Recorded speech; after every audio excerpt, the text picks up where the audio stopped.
The Xbox September update is here, just in time for fall. Xbox has a new console, and it's not what you think. And it's never been a better time to explore Night City. Just a reminder, if you take a look down at the description below, I have links for all sorts of Xbox gear. If you want to get in on this new generation of Xbox cloud gaming, I also have some links for some Samsung TVs that support the Xbox Game Pass app that they're coming out with. What is up, guys? Welcome to another weekend edition of Xbox Ready. I'm joined with my Choom Jimmy. Now, I'm savoring every moment of this because we're both going out of town in just a couple of days. So you might not see the both of us on in these chairs for a while. So savor every minute of it. I know I am. We're going to take 1 week off. 1 week off. But in YouTube terms, that's like, crazy. You're like going away for months, like locked away. So yeah, we got a new Xbox update to talk about. I know that's like pretty much all we've been talking about recently. Why do they keep updating this thing? Like, it's crazy. I feel like every week there's a new huge feature coming to Xbox. Yeah, they keep updating things like the Discord party chat situation. They keep testing new features, but this is an official rollout for everyone who owns an Xbox console,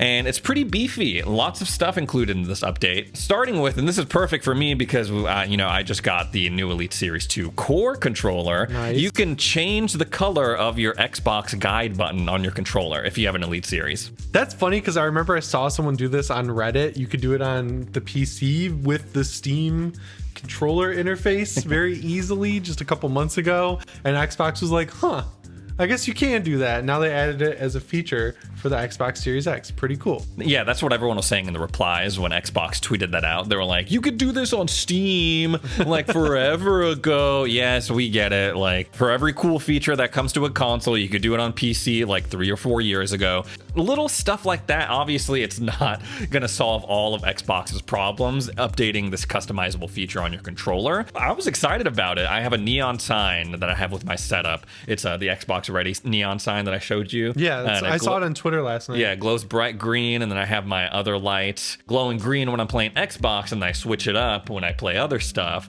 And now I can match that guide button to those lights. Very pleased. I was super excited about it, and it was very easy too. So all you have to do is 1, own an Elite Series 2 controller.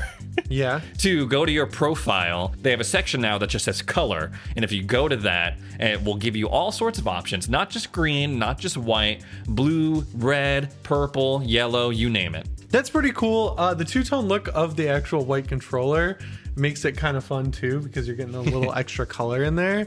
The update I saw in here that I was excited about is with the Xbox Game Bar on PC. So you can share a link from this to a phone with texting and Discord message, pretty much anywhere you want, and then people will be able to see your captures on the cloud and hopefully download them, because that's the issue I've faced, is getting these things off my computer and into the cloud or on my phone. It's a lot trickier on a PC than it is on a PS5, where it just automatically uploads it to the app for you. Yeah, there's been a lot of back and forth with Xbox and, their game sharing, game capture. Remember when everyone was mad that they took the ability to share your screenshots directly to Twitter from your Xbox? Yeah, that was weird. And everyone was like, what the hell? And they were like, no, just kidding. We're good. Like, so yeah, they keep bouncing back and forth between, ease of use when it comes to DVR and game capture. It's very interesting. But yeah, I think that's a cool update that they threw in. They also threw in some, default storage options when you're installing games on your Xbox console. Right. So you can go and say, hey, every game that I download that's optimized for the Series X and S, go ahead and put that in my internal storage. But all the backwards compatible stuff, Xbox One games, Xbox 360, OG Xbox, you know what? When I download those games, go ahead and just put them on my external drive. You don't have to go and move them manually anymore. You can just have that. Or if you're not sure, you can let your Xbox decide for you. That's the third option. That's pretty cool. And I also saw that they completely revamped the library page of your games, which Sony has had to do multiple times on the PS5. It's important to kind of differentiate because it does get a little overwhelming at sometimes. With that same intention in mind, they added that to where you go and see all of your games in the My Games and Apps section. You now have those sections like, oh, these are the games you can play with Game Pass. Oh, these are the games that you have that are part of EA Play. Oh, these are the games that you claimed with Games with Gold. There's so many services. Games. Yeah, so it's like those are all tabs the Ubisoft when you go Plus to the games. when you go to the all game section of your library. Pretty cool. So everyone should update their Xbox. On Sony, it's like you don't even have to say that because you can't log into the PlayStation Store if your firmware is out of date. I don't know if they have anything similar on Xbox, but it's always funny. It's like at the end of their blog post, they're like, you should update today. And it's like, yeah, I guess. I have my Xbox. You're not really giving me much of a choice. Or else. Yeah, I have my Xbox in standby mode, so it updates when it's off. Nice. Technically. So I turn it on and it's like, oh, it's already there. Also, as part of this update, as part of this blog that they posted on the Xbox Wire, they mention party chat noise suppression. Once again, it's available on Xbox consoles and Windows 10 and 11. Whoa, cool. Yeah, it's like weird that they took so long to add this feature. And Discord recently is fully on the Xbox. So pretty cool. Now for this next section, I'm really glad they're here because you've become, over the past couple of months, like the guy when it comes to handheld gaming devices, specifically the Steam Deck. He's got a little channel going on called Deck Ready, growing really, really fast, pulling tons of views. You should definitely check it out if you have the chance, if you're interested in the Steam Deck, if you're interested in other handheld gaming devices, because he covers them all, including this upcoming one, the Logitech G cloud gaming device. We've talked about it previously, but it's Tencent and Logitech's child that seems geared specifically towards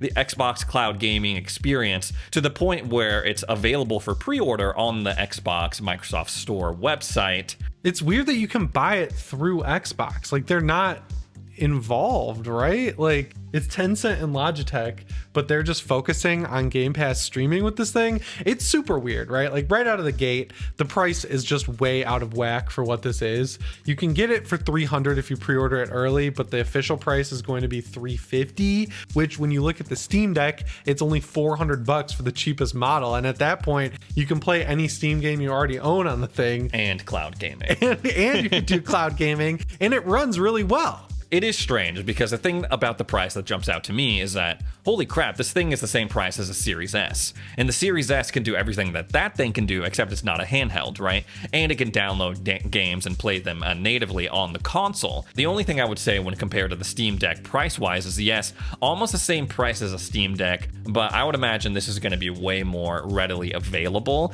It's not like you can go out and buy a Steam Deck right now. There are people who have been waiting months to get their Steam Deck. Is there a world where it's like, okay, I can't buy a Steam Deck, so I'll pick up this Logitech cloud gaming device? No, because you can get so many different things for cheaper. Like the Nintendo Switch OLED is the same price-ish, and you can kind of get it on sale all the time. The only thing I could really think about for why you would buy this thing is to emulate on it. It does have a pretty decent mobile chip in it, like it's a Snapdragon chip, but there's so many other emulator devices, like the Aya Neo and One X Player and blah, blah, blah. There's so many different devices that, yes, they cost a little bit more, but they run full Windows and like can play Warzone and Fortnite and Dead by Daylight and Destiny 2, like all these games that you'd theoretically be streaming to this device. I don't know. I just don't know what the market is here, because I don't think you could ever get the price low enough for something like this to be worth it, where all it can do is stream games. It seems a little premature because they're marketing it on the Xbox Wire as,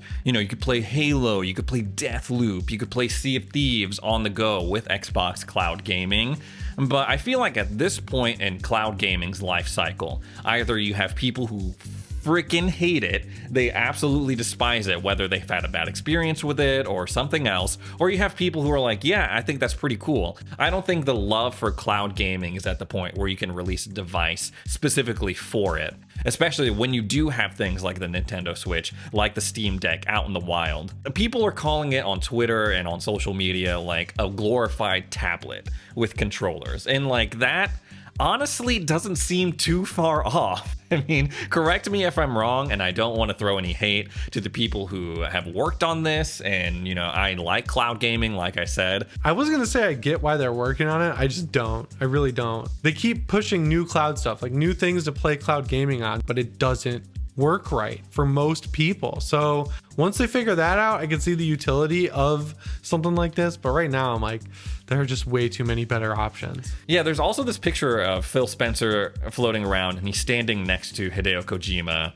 and it looks like he has one of these things in his hands and he's playing around with it. I wonder if that has anything to do with the game that Kojima Productions is working on, exclusive for the cloud gaming Xbox service. I can imagine it kind of being like a 12-minute situation and a Annapurna Interactive situation. The games that they put out, yeah, that That makes total sense to me. Yeah, it seems like a stopgap game in between Death Stranding and Death Stranding 2 because Norman Reedus leaked that game. So we know it's happening.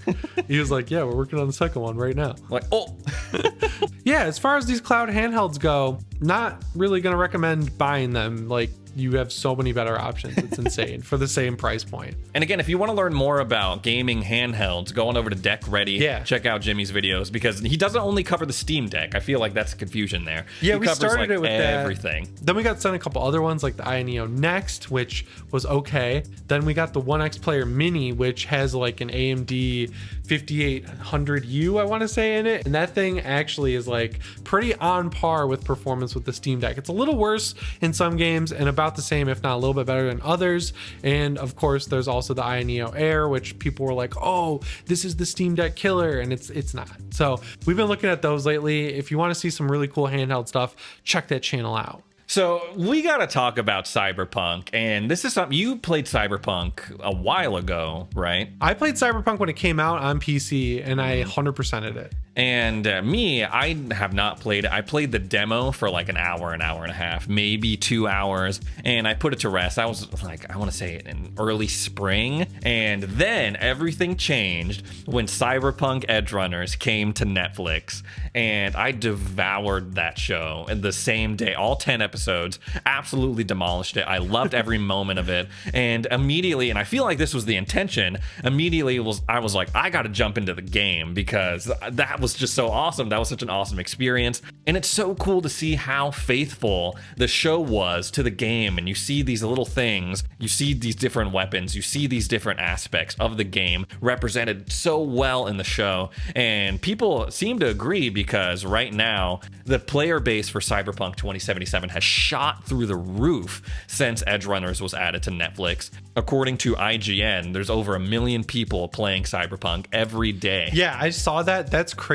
And it has shot up on Steam because you can check any game on Steam. If you look up Steam charts, like with the game, you can find this like page that shows you a graph of when the game peaked and where it's at like right now and where it was at over the like past 24 hours, like the past 24-hour peak. And it's just been climbing. And the crazy thing is to have it peak like that in the middle of the week is kind of unheard of.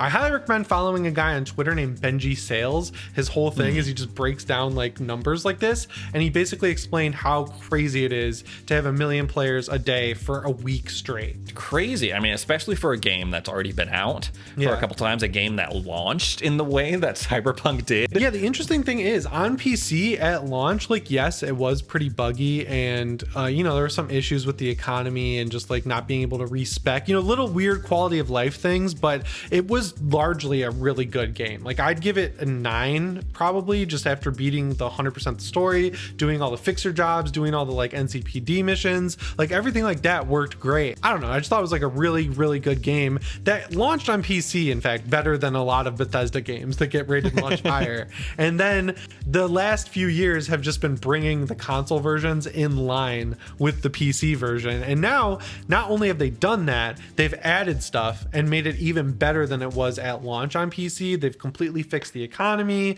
They've added in more fixer missions. They've added in this Edgerunner stuff. They're fixing the police AI, and they're also going to add in like vehicle fighting. So I think this is like a great redemption moment for this game. Yeah, it sucks when these games launch poorly, but if they fix them, I have no problem jumping back in. But Cyberpunk is a different situation because I think it was fine when it launched on PC.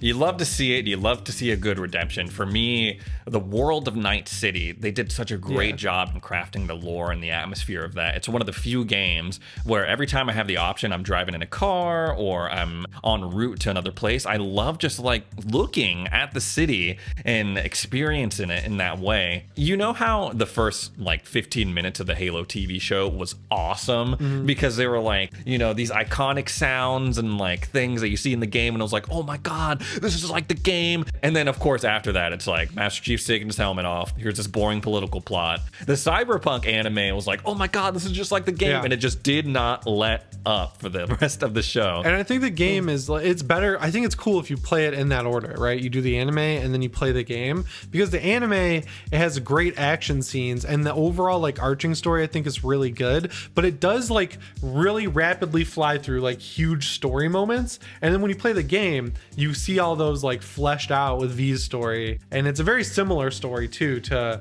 Edge Runners. So I don't know. I think the game is great. I think it's cool that it's doing well because I like CD Projekt Red, and I hope this means that after that first expansion, they do a second game. 100%. I think there was a missed opportunity on Xbox's part, because over on PlayStation Plus Premium, you can play Cyberpunk as part of your subscription. And I'm sure cool. a lot of people were like, dope, I watched the show, I'm going to play as part of my subscription. Over on Xbox, they don't have Cyberpunk on Game Pass. And I feel like there was a huge missed opportunity. There could have been a situation where people are so excited to jump into Cyberpunk after watching the show, they're like, oh, it's on Game Pass, let me sign up for Game Pass, and just to play that game. Yeah, and I've been doing PSAs on PS Ready for a long time. Every time it goes on sale for $10, I'm like, buy it now for $10 because it's going to get the PS5 patch, and then it will be worth paying $10 for it. And I know they're going to raise the price to $70 or something like that. Yeah. And that's exactly what happened. They just put it on sale for $30, but it was going on sale for $10 for a really long time. Make sure you subscribe to Xbox Ready. Check back, because I'm going to be talking to someone, a very, very prominent person from the Cyberpunk Edge Runners anime. Let's just say they have